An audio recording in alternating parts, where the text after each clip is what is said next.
Hey guys, இன்னைக்கு நம்ம RCH ID எப்படி வாங்குறது அப்படிங்கறத பார்க்க போறோம். ஃபர்ஸ்ட் ஆர்சிஹெச் ஐடி அப்படின்னா என்னன்னு சொல்லிடுறேன். நாம கன்சீவா இருக்கிறத கவர்மெண்ட்ல ரெஜிஸ்டர் பண்றோம். ரெஜிஸ்டர் பண்ணதுக்கு அப்புறம் கவர்மெண்ட் சைட்ல இருந்து நமக்கு ஒரு நம்பர் தராங்க, அதாவது ஒரு 12 டிஜிட் நம்பர் தராங்க. இதுதான் வந்து ஆர்சிஹெச் ஐடி அப்படின்னு சொல்றாங்க.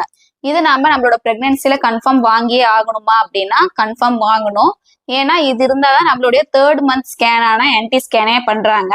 நீங்க கவர்மெண்ட்ல செக் பண்ணாலும் சரி, பிரைவேட்ல செக் பண்ணாலும் இந்த நம்பர் நமக்கு ரொம்ப இம்பார்ட்டன்ட். ஏன்னா இது நம்ம குழந்தை பிறந்ததுக்கு அப்புறமேட்டு பர்த் சர்டிபிகேட் வாங்குறதுக்கு இந்த நம்பர் ரொம்ப நமக்கு தேவைப்படுது. ஓகேவா? இதை நான் எப்படி வாங்கினேன் அப்படின்னு சொல்லிடுறேன். நான் கன்சீவ் ஆகி 1 மந்த்துக்குள்ளேயே எங்க வீட்டு பக்கத்துல இருக்க ஆரம்ப சுகாதார நிலையத்துக்கு போயிருந்தேன். அங்க போனதுக்கு அப்புறம் அவங்க நமக்கு செக் பண்ணி ஃபர்தரா நம்ம கன்சீவா இருக்கும் அப்படிங்கறத கன்ஃபார்ம் பண்றாங்க. அதுக்கப்புறம் நம்மளுடைய கவர்மெண்ட் நர்ஸ் இருக்காங்க இல்லையா, அவங்களே வந்து ஆன்லைன்ல நமக்கு இதை அப்ளை பண்ணி தராங்க.